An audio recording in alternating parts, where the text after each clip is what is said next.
Howdy, people. How we doing? I hope you've had as good of a morning as you deserve, which is a good way of looking at it. Lovely. So it is Tuesday, the 21st of October. I sound like a radio DJ now. Tuesday, the 21st. Is that still a thing? Do you know what? I haven't listened to the radio, proper radio, for 20 years, probably. About the advent that would tie in line with the advent of the podcast. Good morning, Adam. The 5 a.m. Squat Club writes, morning team. Kenneth Delap, MOG, writes, yo. I'm just going to shut my window. Tell you why.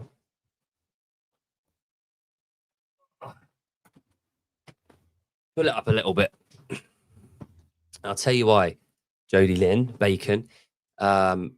It is an absolutely miserable day outside today. Miserable. We got the cloak of Manannan, or Manannan's cloak. Not my nan. The old Celtic god that formed the Isle of Man, if you're into your religious beliefs and mythologies. Good morning, Fergie Ferg. I love to see you here. Morning, Jake, says Fergie. You got some bacon for me, Jonah. Yeah, Manannan, who's the old Celtic god, he lays his cloak of fog over the island to keep the raiders at bay, keep them away from us. But in all honesty, it just looks miserable. But yeah, hope you're well. What's the weather like where you are? Now I sound like a proper radio DJ. But yeah, the advent of the podcast. Now, some of you may think that Joe Rogan invented the podcast, but I'm here to tell you that it was Ricky Gervais. Fergie writes, you're the only cat I got. Hey, thank you, Fergie. Ricky Gervais, Steve Merchant, Carl Pilkington were podcasting around 2003, 2004, 2005, which was many, many years before. He was the podcast. He was the podfather, called himself. And to this day, completely separately, my colleague and friend, Jon, and another good friend of ours who shall remain anonymous, we all completely separately fall asleep listening to the same series of shows and podcasts from 2001 to 2005. Now, that's a very strange coincidence, don't you think? Good morning. Sean Roddy writes, hey, y'all. He doesn't say y'all, he says all, but I embellished that. Yeah, the Podfather. That was what he called himself. And if you go on Spotify, if you got Spotify, look up RSK, so Ricky, Steve, and Carl. That's the account. It's got millions and millions of views. It's a recordings from XFM, which was a radio show in London, which Gervais kind of premiered his humor on. He was on the 11 o'clock show in the late 90s. He did a few bits of stand-up. He was in other forms of comedy and show. And then obviously the breaking of, in 2001, of The Office, the original, the OG, the best one, in my opinion, and many others, in 2001. And at that time, he was on XFM in London, 104.9. And that was where he tried and tested a lot of his stand-up humor, and where I developed my humor. I was 15, 16, 17 at that time, which is where you kind of develop in your comedy heroes. And Gervais actually grew up about 10 miles away from where I grew up. So accent-wise, we're relatively similar. He's a little bit, even though it's 10 miles away, he's got a little bit more of a West Country accent. So if you think about pirates, think about Bristol, who are, he's a little bit more like that. He rolls his R's a bit more than me, whereas I'm more London-based. But yeah, there you go. Fun fact for you. Anyway, yeah, radio doesn't really do it for me. I don't like all the cuts and the ads. The good thing is about those radio shows and XFM, they are all available. And they've cut all the adverts out. So it's about a 1 hour. It used to be a 2 hour show from 11 till 1 or 12 till 2, depending on when they came on on a Saturday, I used to take my lunch breaks when I used to work in the shops. I used to take a 2-hour extended lunch break, work an extra hour in the evening, and used to listen to it at my lunch break up either in my car on the radio or up in the office in the lunch hall. And that was my lunch breaks on Saturdays. And I used to listen to Gervais. Then he started doing his stand up in the office. And that. And funny enough, I was listening to one the other day, and it's from 2003, early 2003.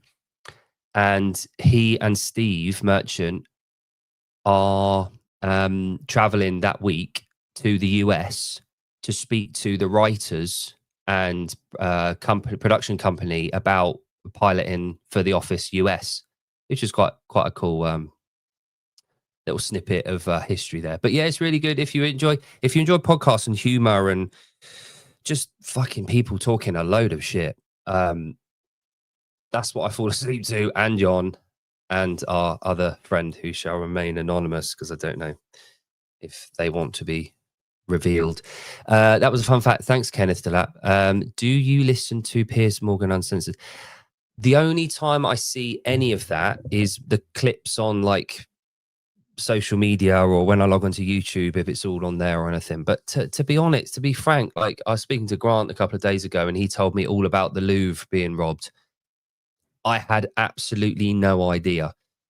I do not have the news anymore.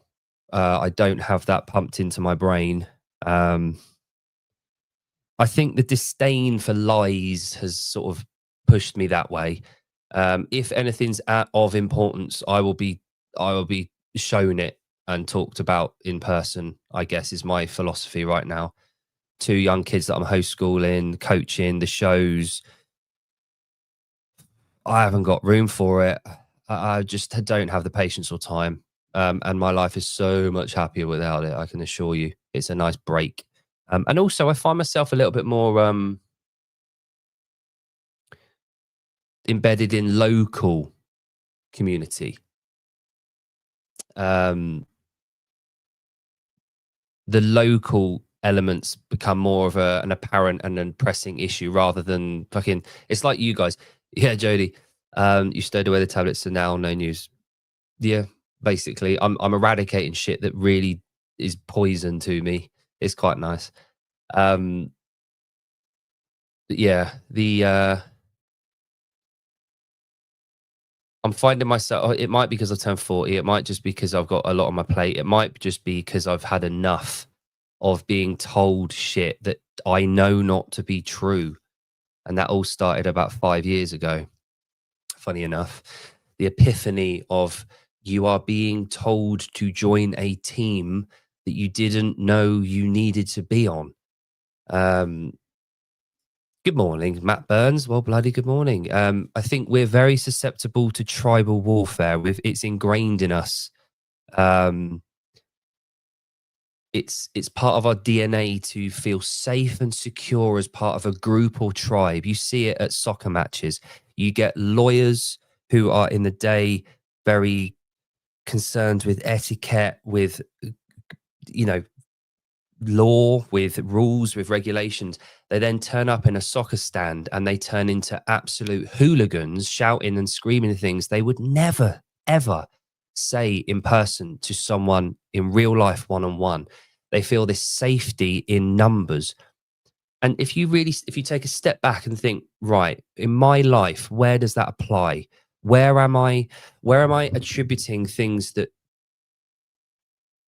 I would never think or say when I'm on my own directly one-on-one with people? And when am I stepping out of that? And when am I becoming something that I don't feel when I'm on my own, I'm part of?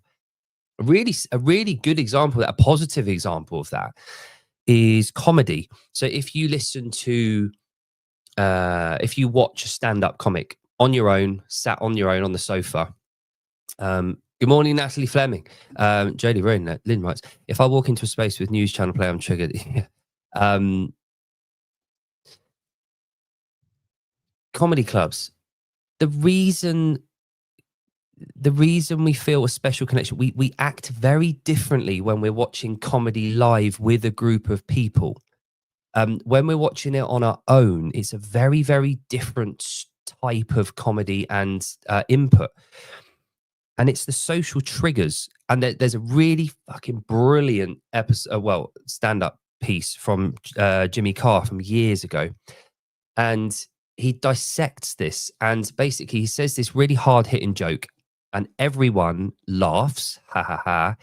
And then under a second later, they switch to the, oh, that kind of reaction. And he preys on that, and as in Prey.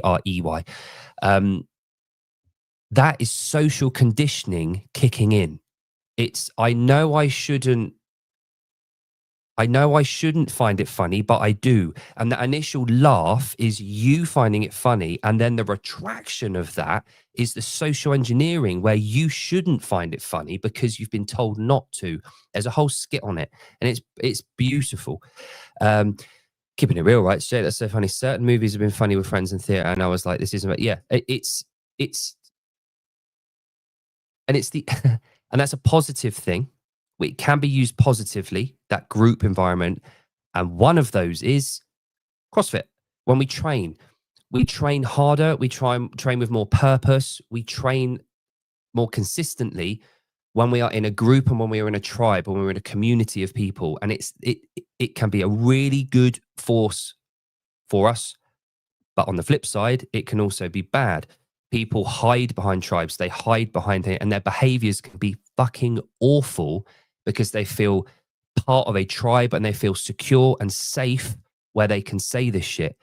But sometimes they say it because they're in that tribe. Sometimes they say these things because they feel safe and they feel like they should say it to be part of that group or tribe.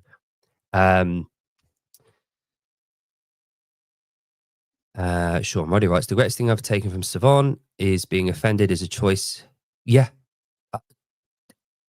1,000,000%. I say this to my kids all the bloody time. Offense is taken, not given. Again, Gervais was saying this 10, 15 years ago on stage. Offense is taken, not given. It's impossible to give offense.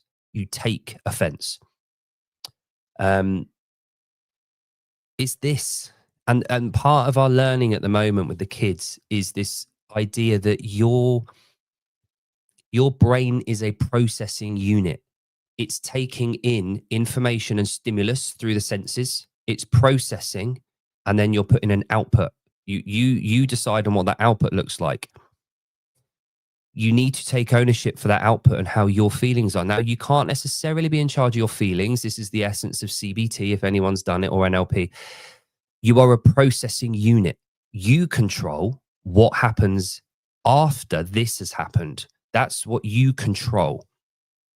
Now, if something flares up, if you get triggered, if you get a red light, if you get whatever it is, you then have to learn the ability to take a step back, to assess why you're feeling that way. And is it in your control, which it usually is, to use that? If you use it to gain more pity and benefit from that in a negative way, that's on you. You've taken offense. You've taken that. No one gave you that. And we see it a lot. And the clout that people unfortunately feel like they gain from taking offense is being rewarded by other people that also require that reward system. So it's this cyclical loop of people that want to take offense, to use that, process it, and get likes and views or feel pitied.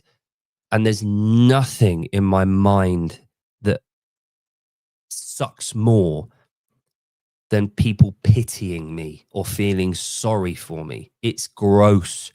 I hate it. It makes me sick to the stomach, people feeling sorry for me or pity, right? And one thing that I am so mega keen on doing is trying to communicate that to my kids from an early age. You own your shit. You are accountable for your emotional state. And it's tough to teach that to an 8 and a 6-year-old. Using positive peer pressure for good. Yeah, exactly. Keeping it real, right?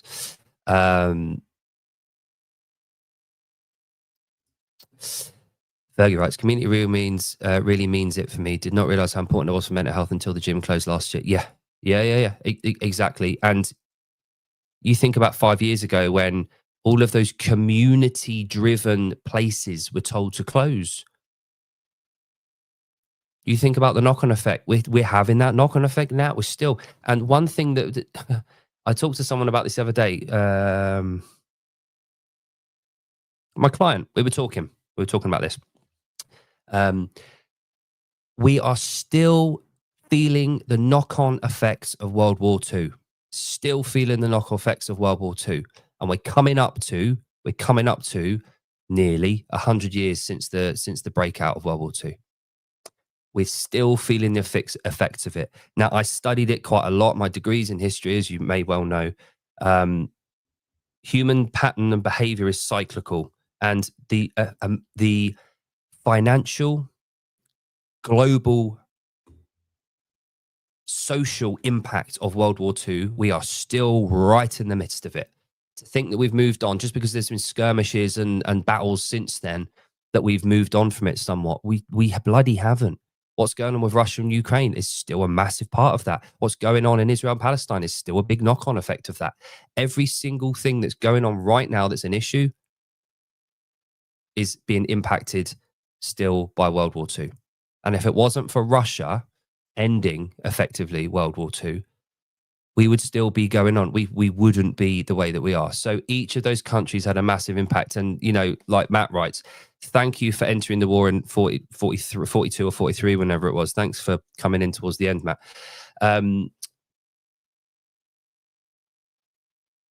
To think that we've moved on from it, we haven't. We've survived for 84, 85, 86 years since then, but we've dwindled. And and now we're coming to the crux of it. So there we go. Anyway, what's Sean Roddy writes, have you ever read or listened to the Chimp Paradox by Steve Peters? All about your chimp brain. Yeah, irrational thoughts, 3 parts of your brain: chimp, human, likes, and computer. Yeah, Sean. Yes, a while ago. I'll build on that in a sec. Jake, you're correct about pity, but the opposite end of the spectrum is struggling with pride, not accepting any form of help because you don't. Yeah, I mean, I'll be perfectly honest though, keeping it real. If I had to choose, and this is a question, this is a would you rather, extreme ends of the scale, there's nothing in the middle. Would you rather hang around with people on one of those ends or the other? People that are desperately clawing for pity, attention, and craving that, or people that are unwilling to accept any form of help? I'd probably go with the people that are on the other stream. I wouldn't want the people that are clawing for pity all the time, because we've had that. We've had that for 10, 15 years, and that's where we've ended up with. But again, nuance is a lovely thing. But yeah.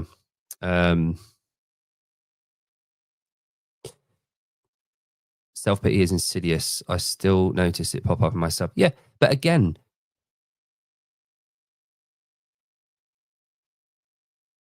if you are in a position where you're able to identify it bubbling up, you are still in a position of power where you're controlling it and able to process. It's the people that are unwilling to do that, or think that it's okay to crave pity. It's okay to be weak. It's okay to be in that position. It's okay to be vulnerable, but vulnerable isn't weakness, and weakness isn't vulnerability. They're very different things. Being vulnerable is the ability to assess and see that you aren't in control of something. That's what vulnerability is. That doesn't mean you're weak. Weakness is an inability to actually action. They're different stages of the process. And this is the essence of what I'm trying to get through to the kids, and why jiu-jitsu. I posted a video earlier. We were at jiu-jitsu this morning. The being in a state where you're currently out of control, you're tied up, you can either give up, or you can think, plan, critically assess, and think, what can I do? And then you move out of being in that position. Natalie Fleming writes, I also think more people have been struggling with a sense of belonging. Yep, hence why it's easy for people to jump on the bang on popular opinion instead of it. Yes, and Natalie, that is exactly why there is a huge boom in this what would appear to be, I was talking to Grant about this the other day, this evangelical state of Christianity that's popping up in the US at the moment. It's very, very strong. And I think it's because a lot of people are in a state where they don't feel part of connection. They don't feel part of a group. They feel lost. They feel isolated. 5 years ago, everyone was told, stay at home, stay safe. You're on your own. And up until that point, and correct me if I'm wrong here, obviously I was quite young. I was only 35 when all that kicked off. So I'm 40 now, as you all know well. Let me just show you the evidence that I'm 40. That's proof. Yeah. We thought the government actually knew what they were doing. We were in a position where we thought we can trust these guys to an extent, obviously not the full way. But 5 years ago, we were shown they don't know what the fuck they're doing, or their plans are insidious and not in line with what we want. So 5 years later, we find ourselves at this just juxtaposition where we need something to be accountable to. We need something, some entity, some whatever it is that we feel justifiable towards, and we are checking in with. Because the government doesn't serve that role anymore. People feel lost. They're like jellyfish, like my dad always says. People are like jellyfish, just bumping around, floating around on the sea, getting directed by current, nothing, no substance of their own, and mainly water, right?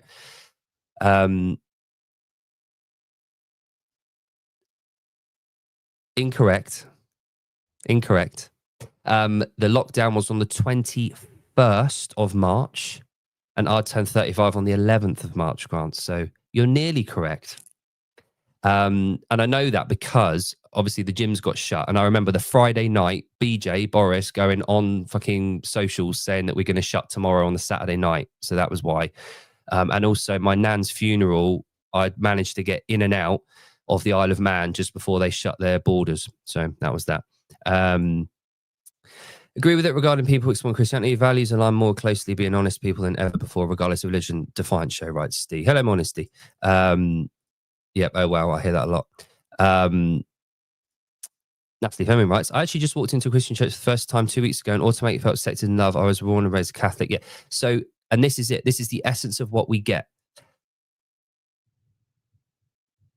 What do we get from being part of a, and I'm not gonna talk about this too much because I know that we've got a lot of Christians and I know we've got a lot of people that will potentially take offense to anything I say on here about it.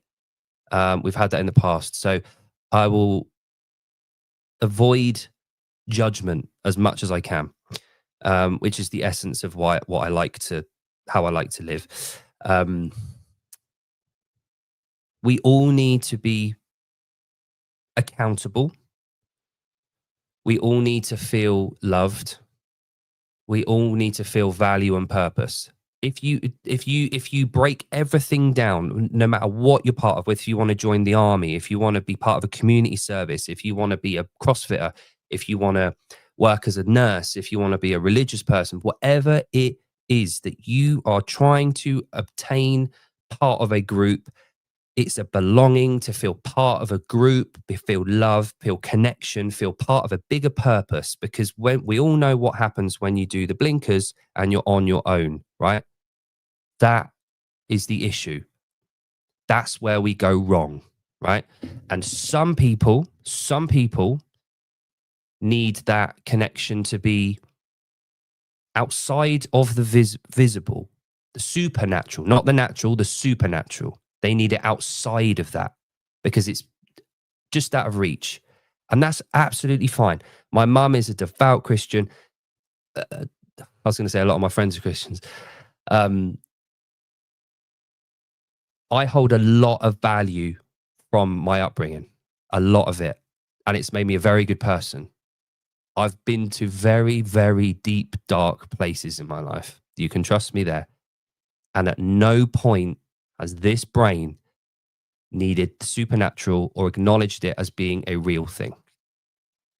And I've heard every single rebuttal, illogical and logical. I've watched many, many debates. I've been on the path that Savon's on now for 20 years, right? So I don't need lecturing. I don't need telling. I don't need looking down upon. I don't need saying one day it will happen, okay? Because it's very,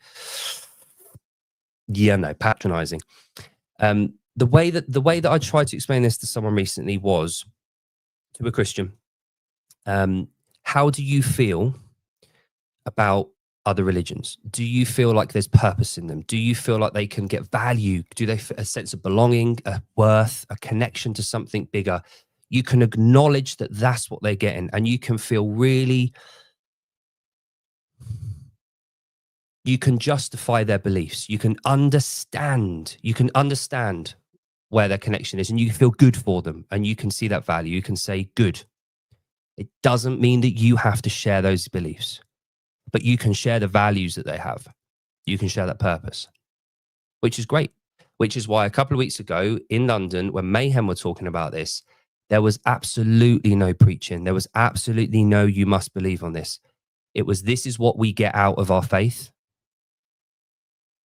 Here's how that helps us in everyday life, which was cool, which was great. But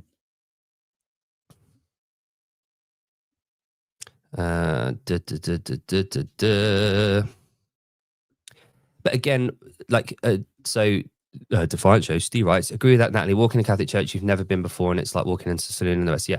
So, you know that feeling when you, so a lot of you guys, and my mum obviously shared this with me, when you walk into church, you feel home. You see the statues. And again, we're lucky in Europe, I guess. I mean, Westminster Abbey is 1,000 years old. You know, the church, the cathedral down the road here is nearly 1,000 years old. I was christened in it. There's a Viking castle that's 1,200 years old. Part of my love for history is that connection you get when you walk in buildings, that smell, the incense if you're a Catholic person. But again, the just like Joe Rogan talks about with comedy clubs and theaters, it's as if they've absorbed part of the souls of everyone there. It's as if there's something, an entity that's living there. You walk into a comedy club, you walk in and there's something in there. It's as if the people that have left their mark in there have really left something in there. I think the same is with all the objects, the picture of the crucifix, the pews, the pulpit, everything in there, the altar, the organs, the choir seats, the prayer mats, the fucking wooden beams. We're very lucky we've got this super old architecture in Europe. And if you've ever been to Rome or the Vatican, you'll know what I mean. There's something that is additional because of the architecture. Now, when I walk into a church, I could walk into the same room. I walk into my mum's old church where she was in the choir before we moved here with her. And I'd walk in and I would see show. It would be a circus. I would be thinking, what's going, like, can't anyone else see this is just all for show to draw you in? That's how I feel when I walk into a church. It would be the same as you walking into a mosque or a synagogue. I can see there, I can be there, I can understand, I can respect what's going on, and I can get a sense of people being there. But for me, it doesn't mean anything. There's no extras there. There's no sense of belonging. I am not home there. And yeah, I can't really explain it any more than that. There's no connection. There's no, the easiest way to describe it is there's as much of a connection as yours is to the Hindu faith or the Islam or the Muslim faith. I have as much of a connection to their God as I have to yours. So we've got that in common. But that's not to say that I don't see the value, which is, anyway, going back to the Louvre. Vikings are cool, not what they did to it. Well, not what they did to England, but again, like, I know you guys obviously don't have to, and neither you shouldn't have to, but I've studied the history of England intimately. We've had so many different owners. At this point, England is like a 1,000-year-old car that's had multiple different owners that have looked after it differently, added different bits, taken a bumper off here and there, different drivers, different engine parts. It's not what it was 1500, 2000 years when the Romans got here, just after JC was born. It's not the same place. It's not the same place, but to call it England it's a constantly evolving and changing mongrel nation, and that's what England is. It always has been. Which, and when you look over specifically since 1066, which we're coming up to, obviously the millennial celebration, I guess. William Conqueror entered in 1066. William the Conqueror was the Norman great grandson of Rollo, who was the chief Viking from Denmark. The Normans were Vikings. The Vikings took over from other Vikings. They settled here. Doomsday Book was written. They took account and they divided it all up into shires and boroughs, and they started taxation. England was therefore a Viking country, and it had been for about 200 years, 300 years before that, when the Angles were fighting with the Norse. It's such a cool history. But anyway, let's go back to that.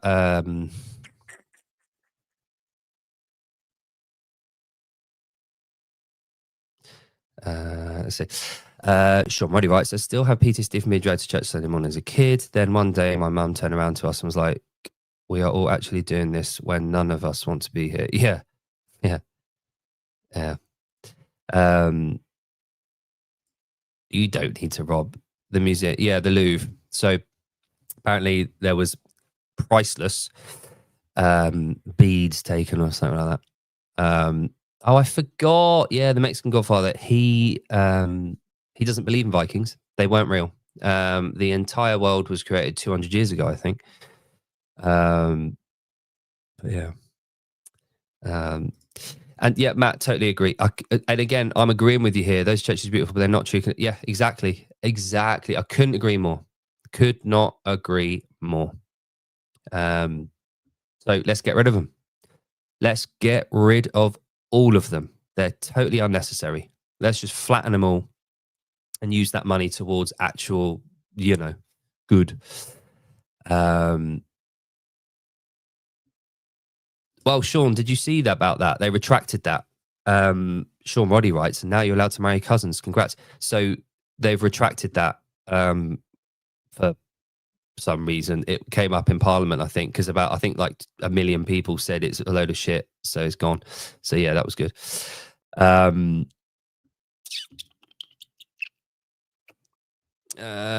What's this? 4 minutes in and out, Jake. Keeping it real. What's that? Is that when you need to go? Don't you want to see? Oh, I see the robbery. Right. Okay. Yeah. I mean, go for it. See what happens.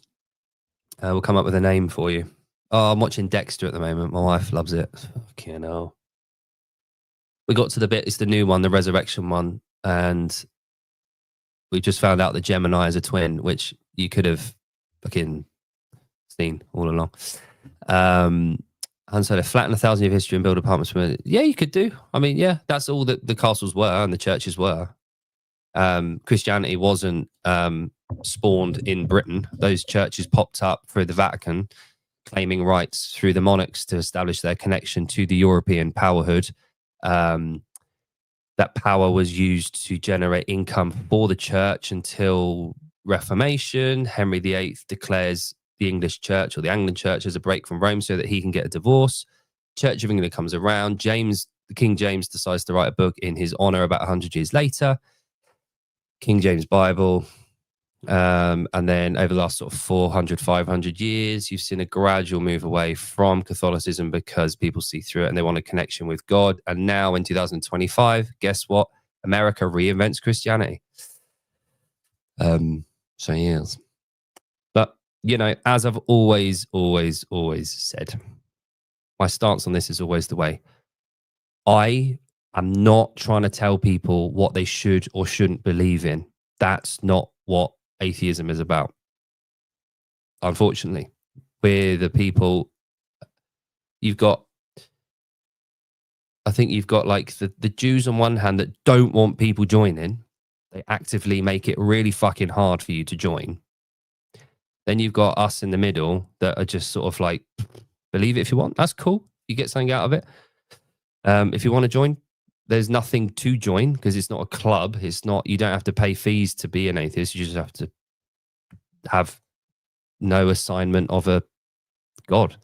And then the other end of the spectrum is recruitment.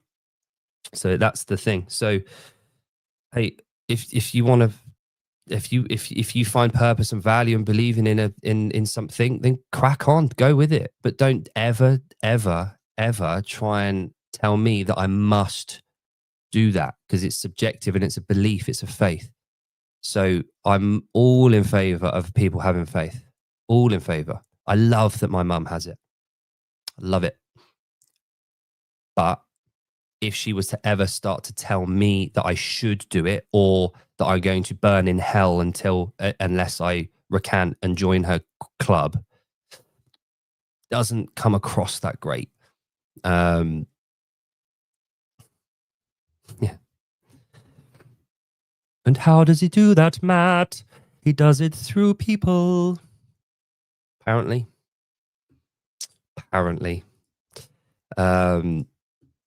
Becoming Catholic as an adult takes a while.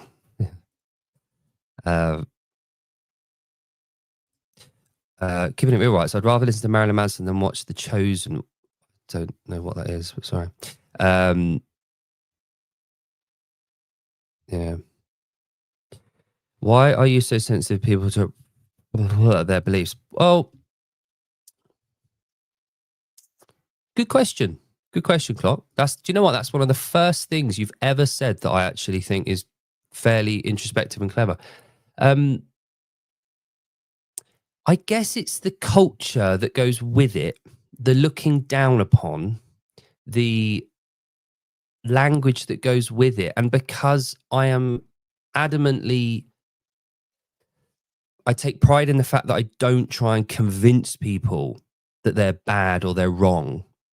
And when people throw it back at me, I think, well, you know, I'm all in favor of people having faith and talking about it. That's cool. Great. But imagine a scale. Imagine a scaling up. On the one end, you've got the extremes that will blow people up and kill them because they don't believe the same thing. Scale back slightly from that. Come back slightly from that. Keep going down that scale. And you get people threatening eternity with burning hell if you don't join the same thing that they're doing. You know, it's I think there's better ways to spend your time than to constantly assessing threat.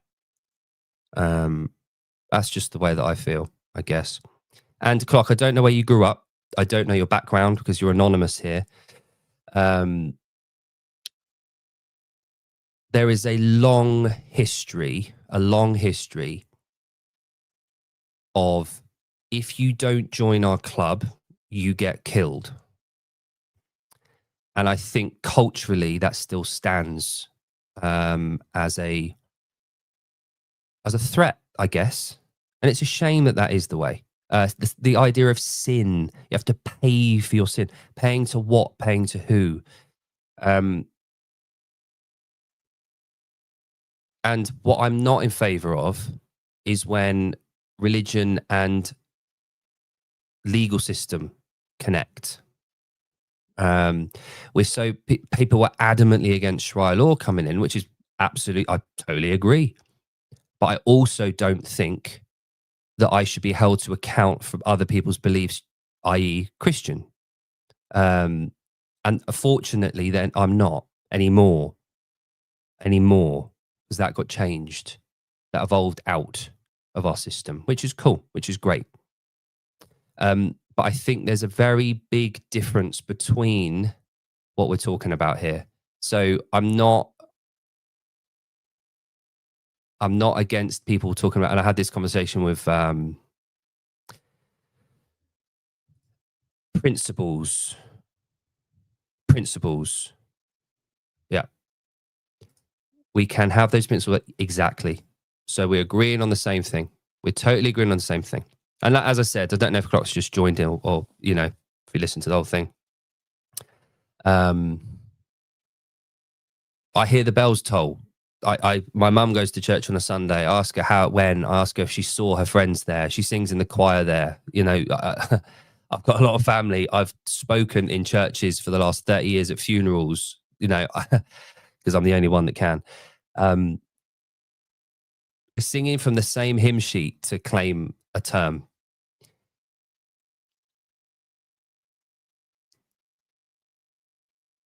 It's this new wave of verbally radical Christianity that intensifies the language around the discussion of it.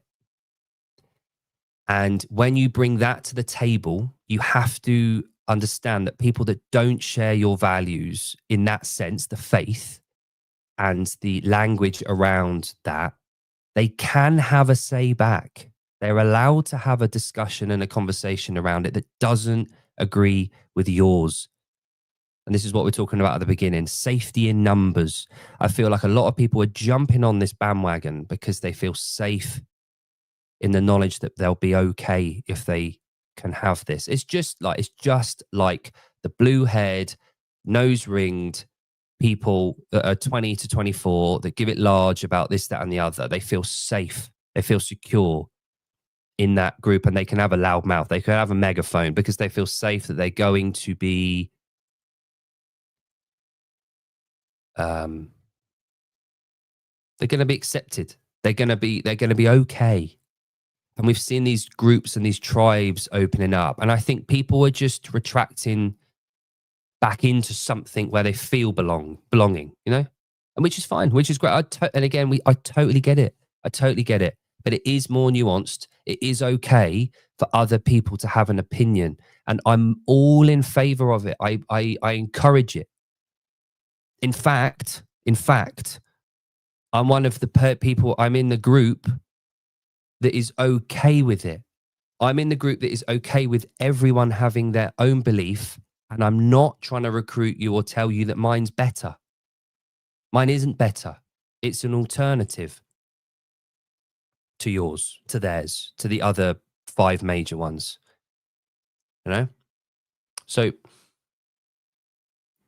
and it's hard when you are in a community or a group or a region or a state or a country. It's hard when you've been brought up thinking a certain way to try to understand that yours might not be the right one for other people. But that's okay. It's okay.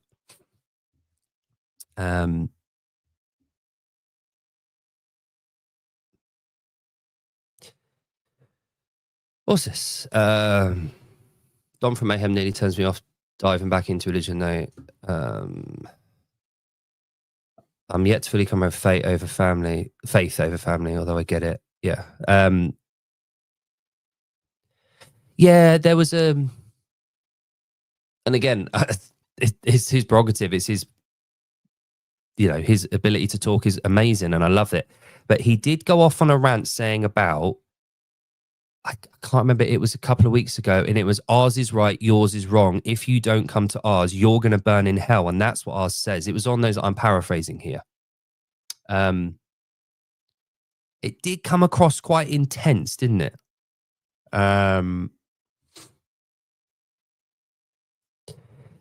Yeah, Clock, you are incorrect there. I never mocked it. I think that may well have been Ken seeing it that way and saying that I'd mocked it, and then you probably read that Ken was saying I'd mocked it.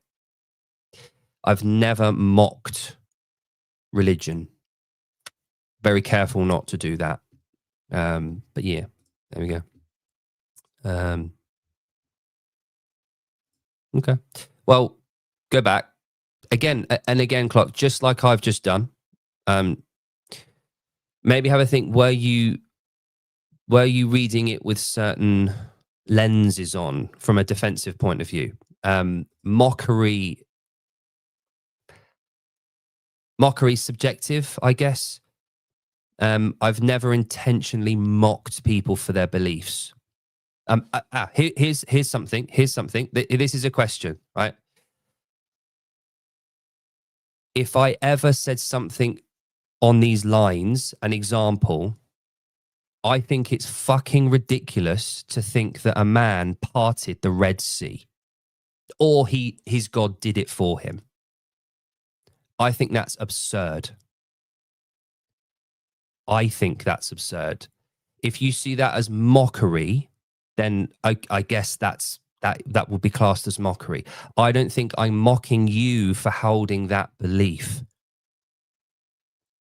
Just like if you said it's ridiculous to a Muslim that you think he heard the word of God through an angel and wrote it down. That might be complete falsehood in your belief. You might not believe it. You might think that's a ridiculous notion. It's not mocking the Muslim for having that belief. There's a bit of a difference. You see what I mean? So it's I never felt you mocked at JJ. Yeah, I think that might be it. I think there's maybe a difference in tone. I never intentionally mock. I don't really feel there's a need for it. And yeah, maybe you're getting me mixed up with Pat. How is Pat? I haven't seen him for fucking ages. Last time I saw him, he donated $50 to the Glinton channel, which was cool. I mock Orange Theory.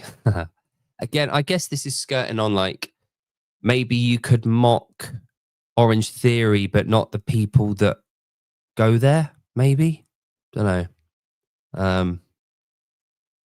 Yeah, maybe questioning is a good thing. And look, I'm sure I think I probably speak for a lot of you here because I spoke to my mum about this.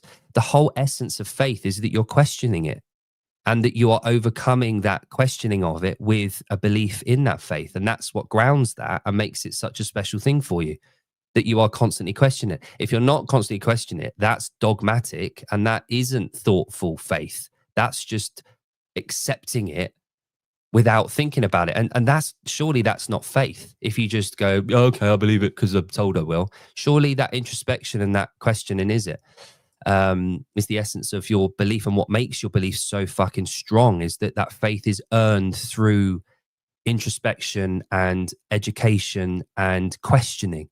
Can you accept someone's belief in God and then turn around and tell them publicly that belief is utterly irrational, absurd? Can you accept someone's belief in God? Yes.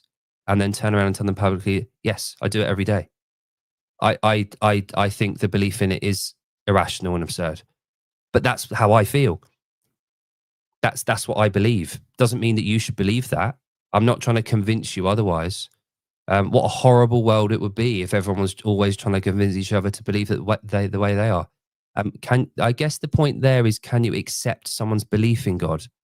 I truly believe that they believe it. I think that's what you're asking. Like my mum. My mum's a great example. I know for a fact that she believes. But I tell her all the time that I don't believe it, and I think a lot of it is absurd and it's awkward conversation. But that doesn't waver her belief. That doesn't change it. I'm not trying to change her. I'm not trying to convince her otherwise. It's okay for that, you know. I don't see the issue there, and I don't think that's mockery. But yeah. Are we sheep or sheepdogs? Great question. Great question. What would you rather be?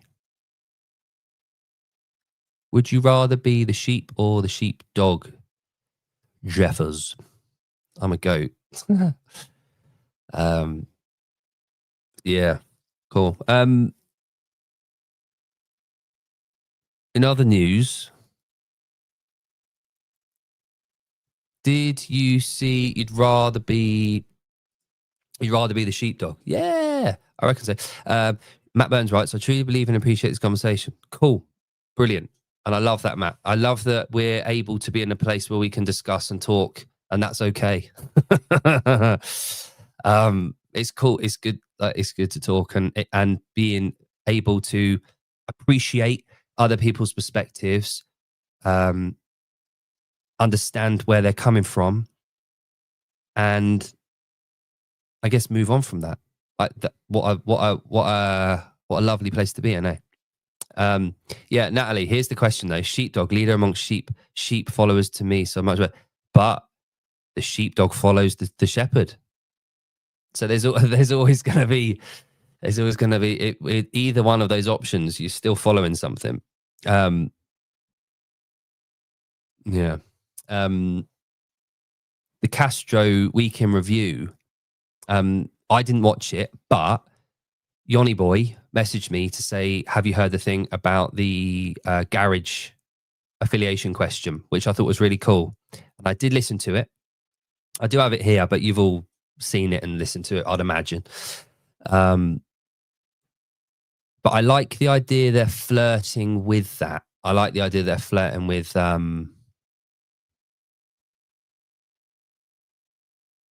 it's out there. And if Castro's thinking about it, HQ are probably considering it. And what they said, what Castro said basically was, if you've got a garage, you can license yourself in some respect, be a partner or an associate, or in name only, have a CrossFit thing and just say that you are a garage gym and that what you're doing in there, you love CrossFit. And then there was another step of a garage gym where you train with people in small groups. And you can call yourself a CrossFit gym, but you would require an L1 to do that, whereas the step before you didn't. And I do like that idea. I'm sorry, sir. I'm going to say it like you say it. Garage. Because you're French, aren't you? Garage.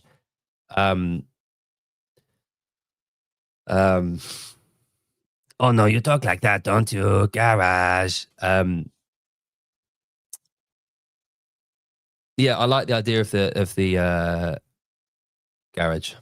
Sean, I'll tell you why. I can say garage easy, because my nan used to say garage, and she used to tell me it was wrong with garage until she died. Yeah.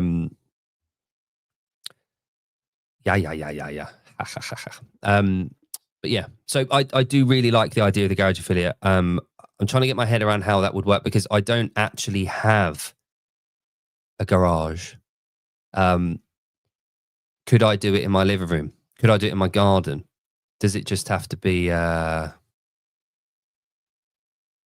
does it have to be a garage? Don't know. Here we go.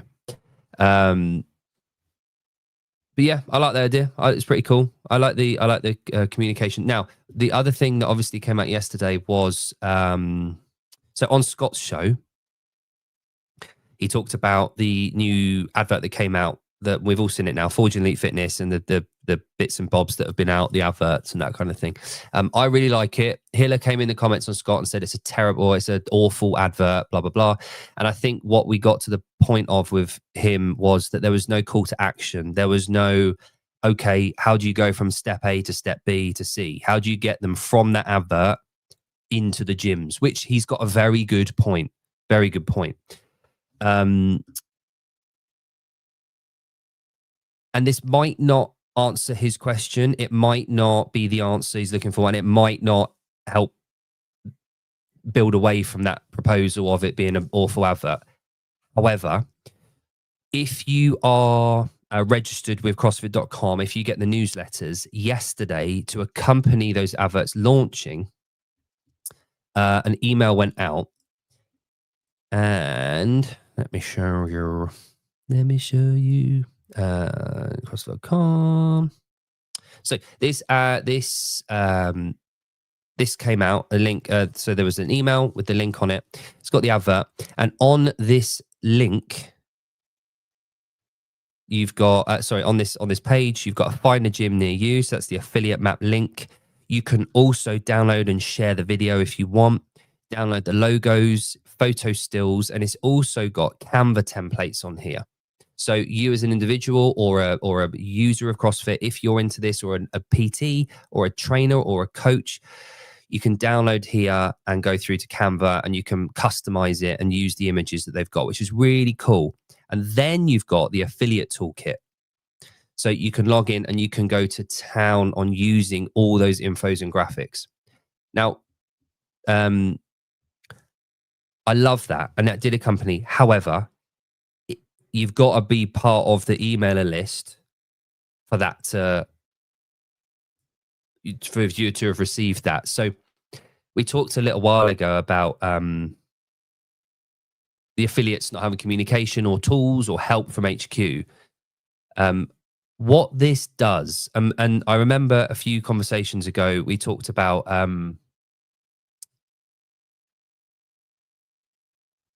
would a global campaign actually hit the eyes and ears of people on social media coming from CrossFit?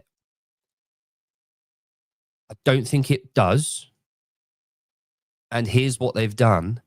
They've given the, let's say, 10,000 affiliates that are active out there, they've given them all the tools to then become advertisers using all of it at their own discretion. They can apply their branding on top of it. They can put their own name on it. It's all customizable. So what they've done is what they used to do. Well, they didn't do it properly, but they could do. They relied on the affiliates to do the advertising on their behalf. So that's what that email's done. It's sent it out to the affiliates, affiliate toolkit. Here you go, affiliates. Here's everything we've produced, all the graphics. We've launched it on our sites with no call to arms, with no call to action, sorry. But here's all the information. Here's all the toolkit. Here's all the images. You can apply your own graphics. You can apply your own images. You can apply your own logos. You can apply your own links on here, hyperlinks and connected. Now, here is for you. Can you please put it on your socials? And that way, we've got a much wider reach than we do with our own socials. So that's the way that I see those emails going out, and the use of the affiliate toolkit. I think that is the way that they're planning on doing it, which is cool. But yeah, but taking a step back away from that, the actual graphics and the imagery and the messaging, brilliant. Absolutely love it. And it's always easy to knock or pick hole or to straight away identify what's wrong with something, which definitely plays a part. That's the rule. That's the whole point in copywriters and proofreading. But I think these are really good addition to what we've got as affiliates, because it is an affiliate model. We have to remember that. Good morning, Joseph. Buenos dias to you as well. Adam, absolutely not. Anyone do thrust before 6 a.m.? Definitely not. I've got my high rocks on Thursday, so no thrusters for me today. But yeah, we are an affiliate model. It's a small business enterprise. It's what it is. It's not a franchise. It's not HQ owned. It's affiliate owned. We own our social medias. It's up to us to use it.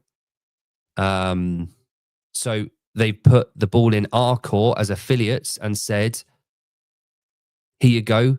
As an affiliate, we've done all the work for you. Now we need you to do the work to get it to your region, to your local vicinity, to get your members to share it. Something that is a small business and the affiliate model works and relies on. We're not doing it all. We're not a franchise. We don't own your gym. So that's what that is. Natalie Fleming writes, maybe I missed it, but when's the new podcast start? Great move for them to have to chase people. Yeah, so that's Thursday, I believe.